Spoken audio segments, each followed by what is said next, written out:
आज हम सब राम ग्रंथ के प्रकरण क्रमांक 6 और चौपाई संख्या 1 और इस प्रकरण में श्री ठाकुरानी जी को श्रृंगार का वर्णन किया गया है। श्यामा महारानी के श्रृंगार का वर्णन कहाँ पर?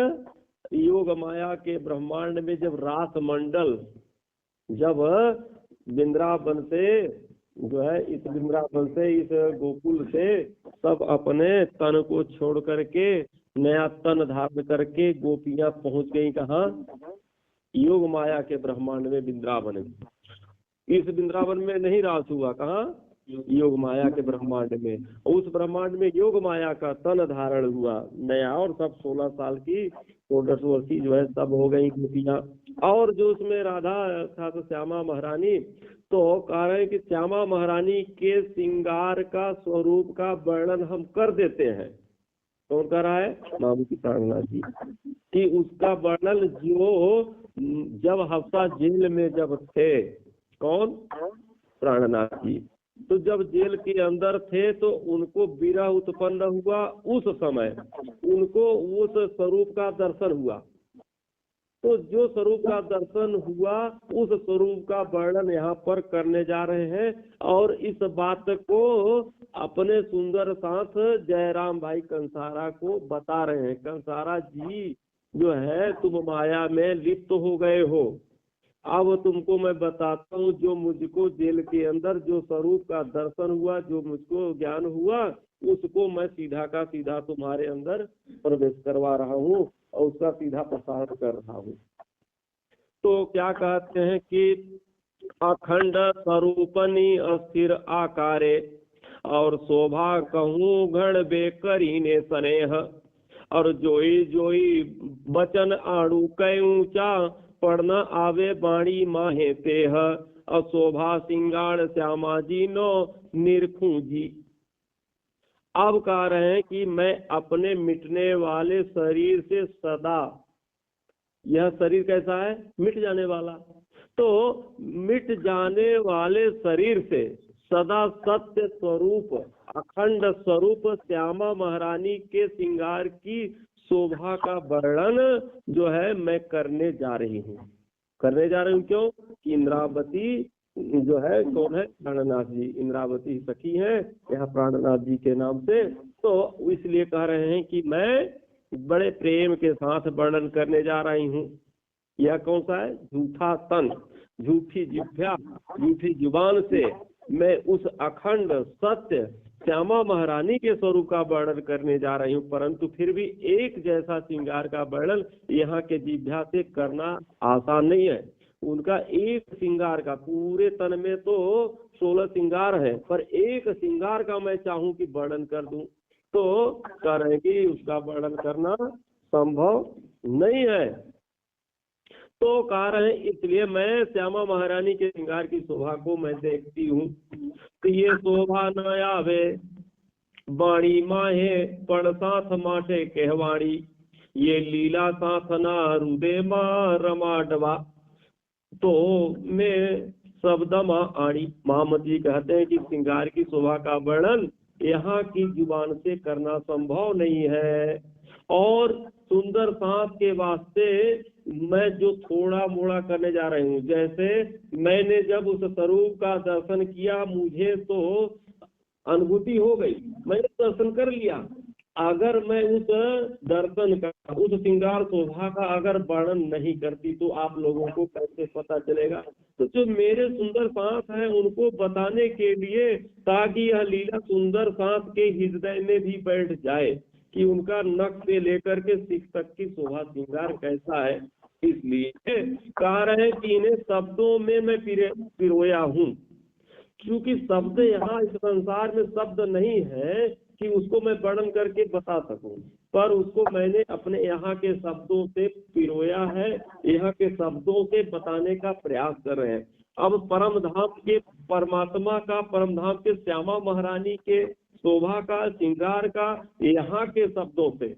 अब जैसे आपके 10 गांव के पास जाए तो बोली भाषा बदल जाती है, उसी चीज को आप कुछ कह रहे हैं, सामने वाला कुछ कह रहा है, तो जब यहाँ 10 गांव के बाद आप जो है उस बात को समझ नहीं पाते, और यहाँ से आप तमिलनाडु चले जाए तो खाने बिना मर जाएंगे, वहाँ क्या कह करके मांगेंगे कि दाल ले आओ, तो समस्या हो जाती है। दूसरे प्रदेश में जाए तो मद्रासी आ जाए तो उसकी भाषा आप नहीं, आपकी भाषा वो नहीं।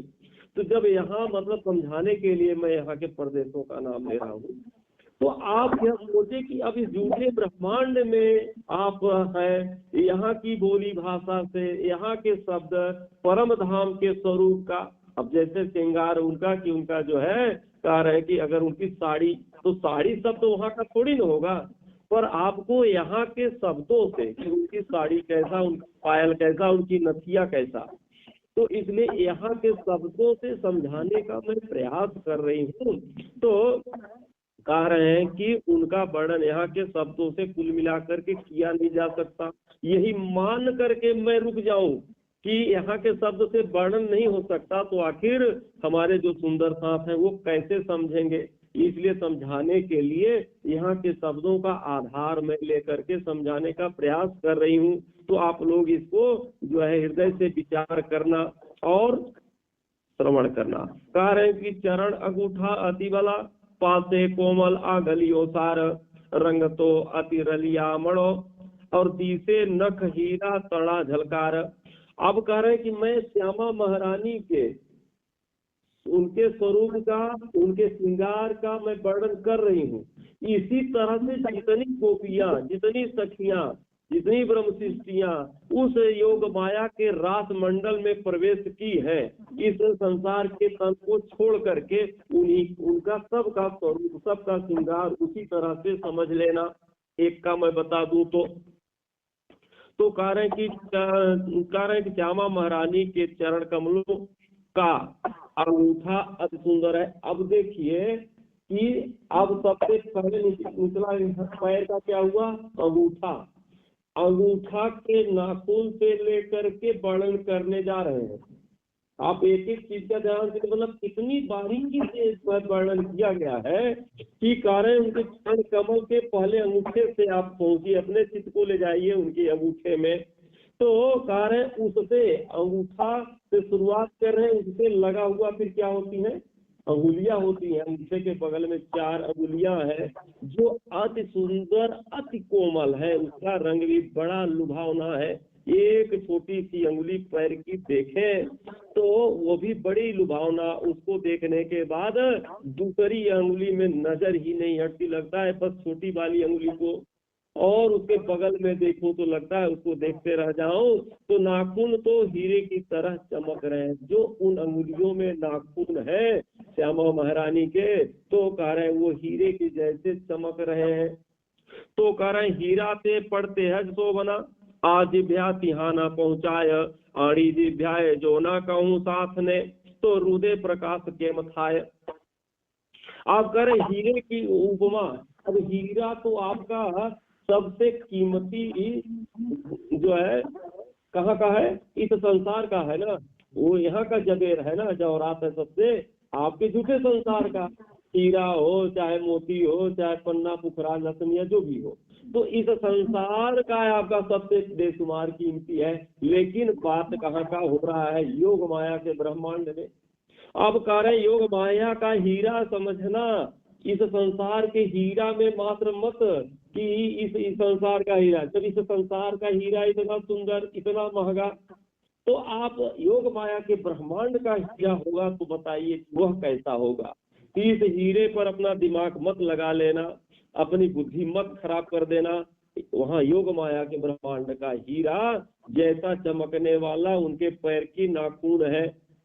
तो कह रहे यहाँ के शब्द वहां नहीं पहुंच सकते। इस जिभ्या से यदि कहूँ तो सुंदर साथ के हृदय में जानकारी कैसे होगी, अगर इस संसार के शब्द को ना लो तो आपके समझ में हीरा शब्द अगर ना बोलूं, बता दूं कि ऐसा एक चमकने वाला धातु, तो आपके समझ में बात नहीं आएगी। इसलिए यहाँ के शब्दों का प्रयोग करना जरूरी है, पर आप वही चित्त में मत धारण कर लेना कि जैसे हीरा, तो हीरा यहाँ का लेकिन वहाँ का हीरा।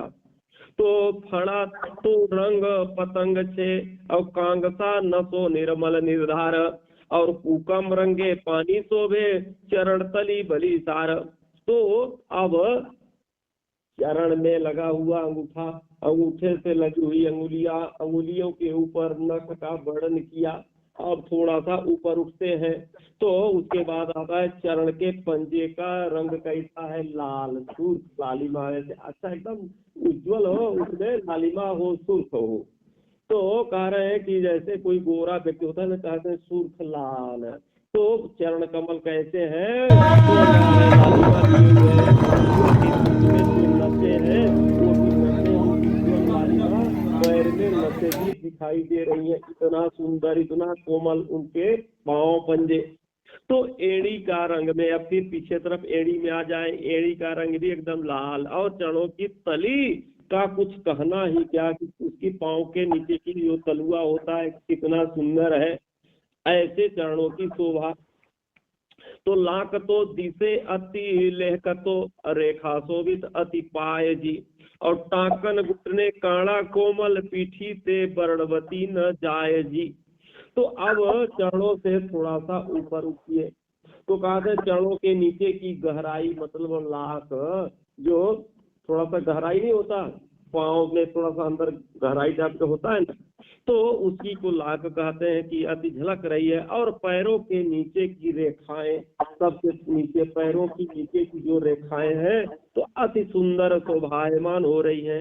अब थोड़ी सी ऊपर आ जाए, पंजे के ऊपर क्या होता है, टांकन बोलते हैं, जो घुटनी नहीं होती है, पखना, उसको टखना जहाँ, मतलब पंजा को हिलाने वाला जो हड्डी होती है, तो उसको कहते हैं क्या, टांकन। टांकन के पास गोल घुंडी, जो खूंटी जिसको बोलते हैं ना, तो घुंडी, और पायल, जहाँ पर पायल टिकता है उसी पर ना पायल टिकने वाला जो पहना जाता है, उस जो भाग को आप देखें जहाँ पर काड़ा कड़ला पहना जाता है, कड़ा।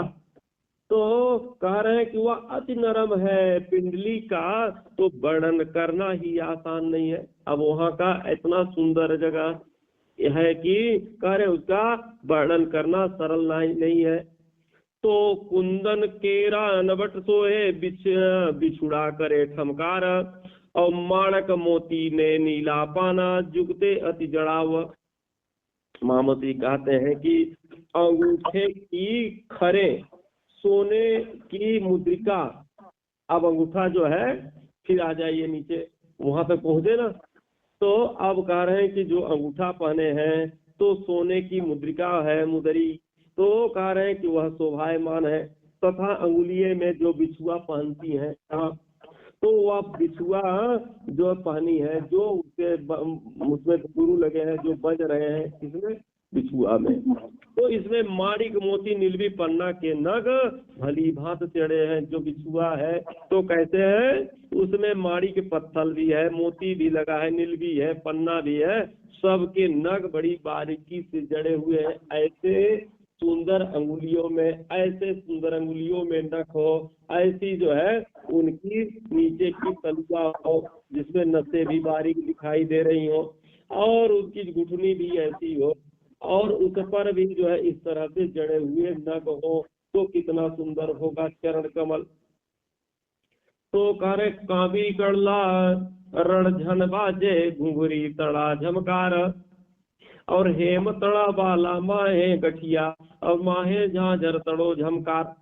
अब कह रहे कि काबी जो रोज स्वरूप में उसमें पढ़ते ना, काबी कड़ला लेखे श्यामा जी की सेखे, है ना, रोजाना तो पढ़ते हैं श्रृंगार वर्णन में, तो वही कांबी कड़ला और आपस में टकराते हैं, तो उसको कांबी को बोलते हैं पायजेब, और चूड़ा मतलब कड़ा जो पुराने जमाने में पहना जाता था ना, तो उन्हीं की बात हो रही है।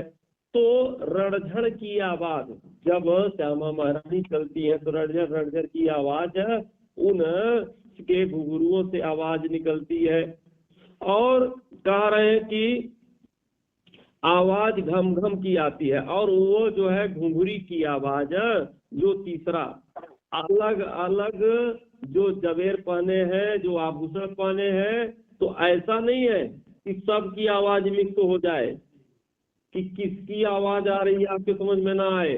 तो ये बिछुआ का आवाज है कि कड़ला का है कि कांबी का है कि ये कड़ा का है, काहे का आवाज है, सबकी आवाज अलग अलग निकलती है। आपको समझ में आ जाएगा कि ये तो जो है कड़ा का है, ये तो कावी का है, ये तो जो है बिछुआ का है। अलग अलग आवाज घम घम की आती है। अब वह घुंघरियों सोने की तार से बांधी गई है, जो घुंघरी लगी है तो सोने के तारों से बड़ी है। ऐसी आवाज अब चौथे आभूषण झांझरी, तो झांझरी की आवाज अलग झनझन की आवाज निकालती है। ऐसी सुंदर शोभा तो काव्ये नग आत्मानी फूल बेल जुगते कुंदन जड़ावत, और जड़ाव लाल नग नीला पीला और कड़ले शोभा अतिथाय। अब ऐसी सुंदर शोभा कांबी, कांबी कड़ला जो करते हैं, तो कांबी में जो फूल बेल मतलब जो कढ़ाइया है, जो नक्काशकारी है, गहनों में जवेरों में बनते हैं ना, डिजाइन जिसको बोल सकते हैं आप, तो उसमें जो फूल बेल की तरह आसमानी रंग के नग से अच्छे ढंग से सोने की तार से उसको जड़ा गया है। तो लाल नीले पीले रंग कड़ले के जड़े सोने के शोभायमान, इस तरह से लाल रंग हो, उसी में नीला भी हो, पीला हो, और उसमें जो है सोने से जड़ा हुआ शोभायमान हो रहा है। तो गुगर डीनो घाट जुगतनो और कोरे कटरा कुंदन माहे मोती फरदादी से मध जड़िया नीला रंग। तो घुंघरी एक नग एक घुंघरी जो है एक नए रूप से बनी हुई आभूषण है। तो उसको घुंघरी जिसके किनार पर सोने के दाने जड़े हुए हैं, जो घुंघरी बनी है उसके किनारे किनारे सोने के जैसे रंग, चारों ओर मोती जड़े हुए हैं, बीच में नीला रंग का एक नग जो है उसमें लगाया गया हो, इसमें घुंघरी में। तो झांझरिया एक जुई जुगतना कोरे लाल जड़ाव कांगरी, एक हार बेन हीरा तड़ी और बीजी मध्य दर्पण रंग डोरी। अब झांझरी की जो है बनावट कैसी है, एक अलग ही ढंग का है। अब कारण जिसके किनारे पर कांकरी मतलब होता है किनारा कोना, कांगरी पर जैसे लाल रंग का जड़ाव हो, और पैर का है, पैर में झांझरी घुंघरी काभी कड़ला बिछुआ अनवट बिछुआ श्री श्यामा जी देखे है ना, वो सब इस पैर में पहनने के ये सब आभूषण है। तो कारण कि वो कैसा है, लाल रंग का जड़ा हुआ है, और बीच में जो है चारों तरफ जड़ा, और बीच में एक हीरा का नग बैठा दिया गया, हीरे जैसे वो अलग चमक रहा हो, और दोनों हीरों के बीच में और कारण बीच में दर्पण के तरह चमकती हुई एक डोरी लगाई गई है, डोरी बंधी हुई है। तो भूखड़ चरणे शोभनता अने बोलता रसाल जुजबी जुगतना जवेर दिसे करे ते अति झलकार। इस प्रकार से आभूषण चरणों में शोभायमान हो रहे हैं। अब कह रहे हैं कि इनमें से रसीली मनमोहक आवाज, ऐसा नहीं है कि आपके कान फट हो जाए, कहते अरे यार कान का कीड़ा झाड़ दिया, इतना आवाज इतना शोरगुल, पर उसके जो आवाज निकल रहे हैं एकदम मनमोहक है, एकदम रसीले, लगता है कि आवाज को हम सुनते रहे। अलग अलग किस्म की आवाज अलग अलग जवराहों से निकलते हैं, और इनके जबेरों के जो है जो झलकार है अलग अलग प्रकार से झलक रहे हैं। तो बस्तर केणी पेरे बड़बू ये तासायर अति स्वरूप महाराज जीवनी जोबना भाजवा हूँ तो कहूँ गजा तारू कूप। अब सागर के समान श्यामा महारानी के स्वरूप के पस्तों का वर्णन मैं किस तरह से करूं। अब तो उनके पैर के अंगूठा और अंगुलियों, उनके नख और पैर के तलुआ घुटनी, और उस पर जितने आभूषण पहने हुए हैं, तो झांझरी कड़ला बिछुआ सबका वर्णन आप लोगों ने सुना। अब उसको आप ध्यान से जो आत्मदृष्टि से उसका दर्शन करें, क्योंकि इस आंखों से नहीं, अब जो आंख मूंद ले और जो वर्णन हुआ उस स्वरूप का जो है आप चरणों का दर्शन अब कर सकते हैं। तो अब कोई कहे कि मैं आंख मूंदो मैं दर्शन करवा देता हूँ, तो आपको इससे अच्छा दर्शन करने का और उपाय कौन बता सकता है? पूरे स्वरूप का अगर वर्णन कर दिया जाए कि राजी महाराज जी का ऐसा स्वरूप है, श्यामा महारानी का चरण से लेकर के और मुखार बिंद तक का, एक एक अंग का, एक एक वस्त्र का, एक एक आभूषण का वर्णन कर दिया जाए, तो आप तुरंत जो है आंख मूंदे मन देगी के साथ दर्शन कर सकते हैं। तो कह रहे हैं कि अब आइए उनके श्यामा महारानी का स्वरूप, ये तो चरण का वर्णन हुआ।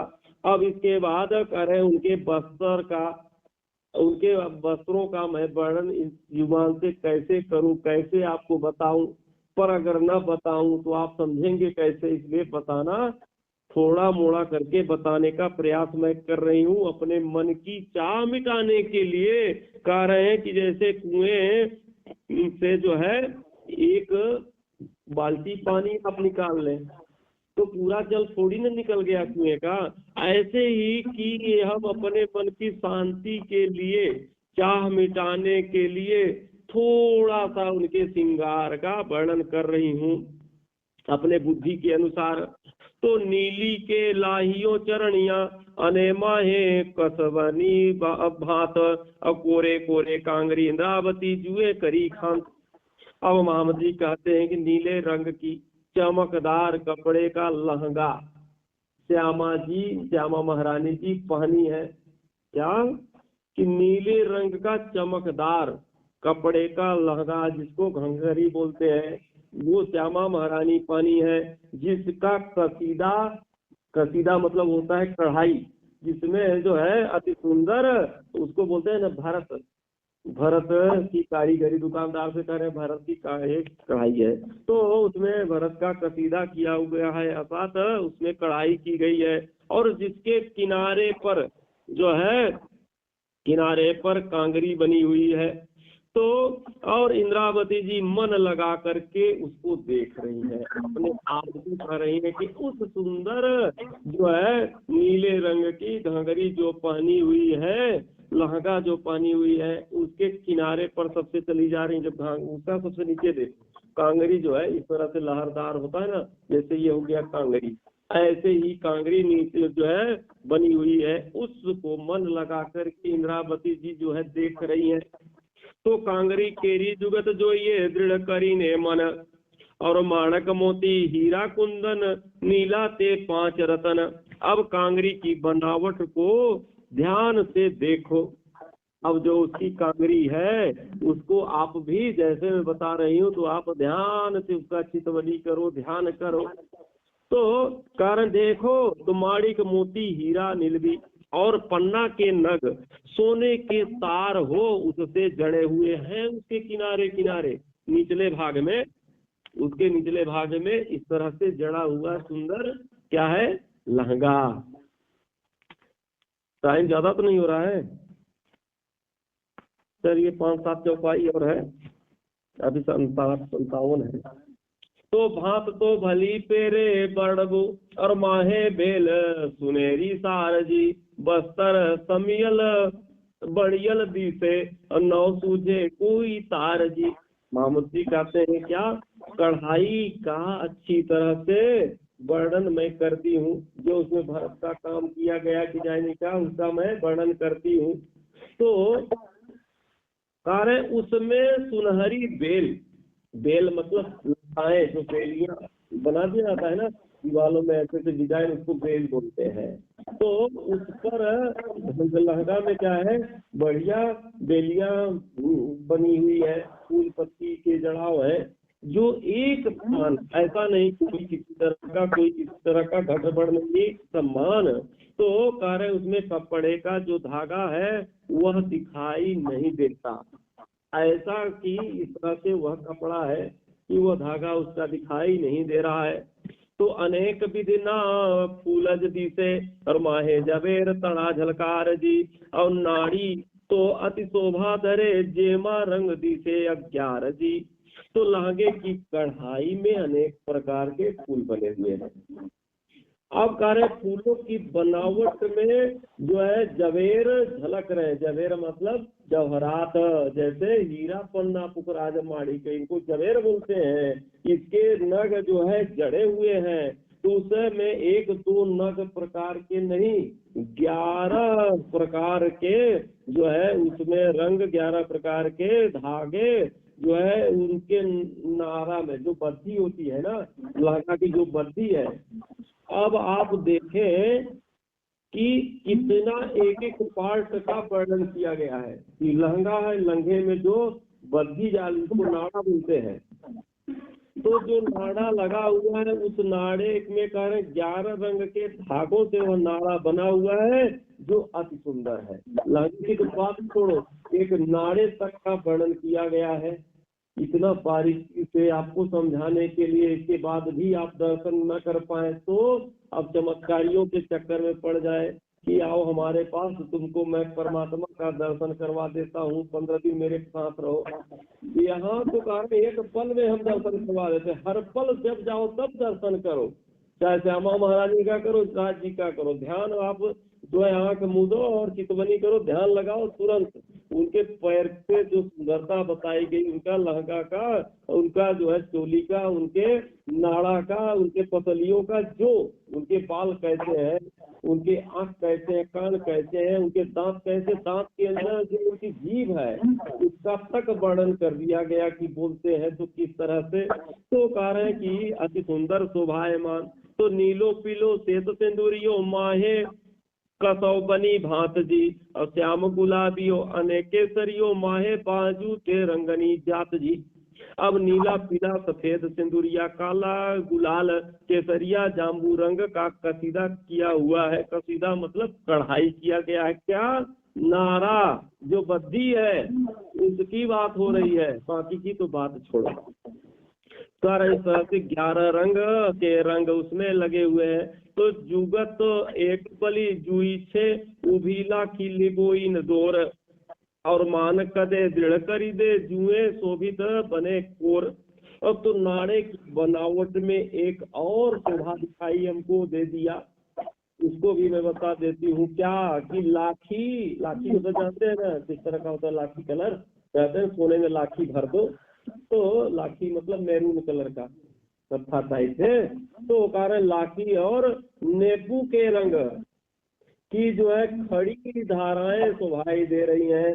तो जैसे नींबू का रंग होता है ना, और लाठी कलर का उसमें जो धाराएं, तो कह रहे हैं कि मान कदे नाड़े के दोनों किनारे पर शोभायमान हो रहा है। उसको मैं जो है बड़ी बारीकी से देख रही हूँ, उसको मैं बड़ी बारीकी से देख रही हूँ और देखते हुए आपको बता भी रही हूँ। तो चीण चरण ये जो ये माहे बेल मोती झलकत, और राती नीली चुन्नी कुंदन मा, और भली पेरे माहे बलंत जी।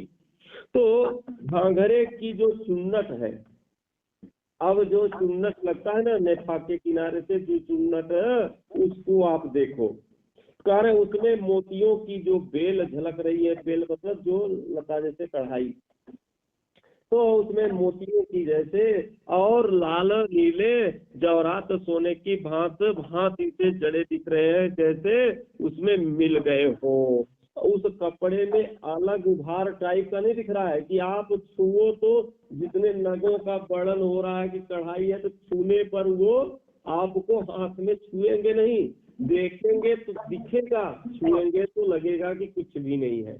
ऐसी सुंदर शोभा है। तो ये ऊपर जे शोभा धरे काई कहनो ना भाले पार, अंग चरणियों प्रगट दी से और साड़ी माहे सिंगार।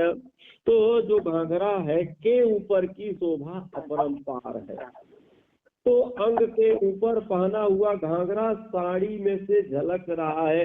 तो जो यह घाघरा पहनी हुई है, घाघरा के ऊपर साड़ी, पर साड़ी ऐसा है कि साड़ी अपने जगह साड़ी दिख रही है, पर साड़ी जो है उसका पर्दा नहीं कर रही है, उसका आड़ा नहीं कर रही है। तो साड़ी के अंदर पूरा उसका भी दिखाई दे रहा है। जो घाघरा है, घाघरा का पूरा एक एक चीज दिख रहा है, और साड़ी भी दिख रही है। कारण इस तरह से जो है साड़ी जैसा वो झलकता हुआ दिखाई दे रहा है। तो छूटक छापा कुंदर केरा, और साड़ी सिंदूरिये रंग, हीरा माणिक मोती लासनिया, मध्य 5 बानिया रंग नग। तो सिंदूरिया रंग की साड़ी, सिंदूर कलर का साड़ी पहनी है, और नीले रंग का हाँ घराट। तो सिंदूरिया कलर का है और दोनों अलग अलग सोने की छपाई जैसे दिखाई दे रही है, जिस पर हीरा माणिक मोती लासनिया तथा बीच बीच में पन्ना के नग भी उसमें जड़े हुए बनावट में शोभायमान हो रहा है। तो शोभा तो घड़वे सुहामणि और जो दृढ़ करी जो ये मन, और झीणा बस्तर ने अति उत्तम कानिये दोरी तृण। तो मन को स्थिर करके एकाग्रता करके अपने चित्त को फिर इन का जो है दर्शन करो और विचार करो और देखो। तो कह रहे हैं यह शोभा अति लुभावनी लगती है, लगता है कि मैं इसी को देखती रह जाऊं। तो साड़ी का कपड़ा बहुत बारीक है, बहुत मुलायम है, बहुत ही उत्तम है, जिसकी किनारी पर 3 डोरी की बनावट है। जो साड़ी है तो 3 डोरी किनारे पर उसकी बनावट की शोभा है। तो माहे मोती कोरे कसबी और त्रिजी नीली चुंडी सार, अनेक विधनी बेल जो शोभे और छेड़े करे झलकार। तो बीच में मोती, किनारे पर कसीदा, तीजी नीले रंग की दाने लगे हुए हैं और साड़ी में अनेक प्रकार के बेले जो है कढ़ाई की गई है, जो शोभायमान हो रही है। और कह रहे साड़ी के पल्ले पर, जो पल्लू पर ये सब झलक रहे हैं, इस तरह से कसीदा करके बनाया गया है। तो जब सिर पर आधे सिर उसको रख लेती हैं तो फिर क्या पूछना, ऐसी साड़ी की शोभा। तो अब हम तो यही चाहते हैं कि यह प्रकरण अभी बड़ा है, तो बाकी जो है सुबह प्रातः कालीन चर्चा होगी। यहीं पर वाणी विराम। आप सबको प्रणाम हो। प्यारे की जय हो, जय हो, राज श्यामा जी की जय हो।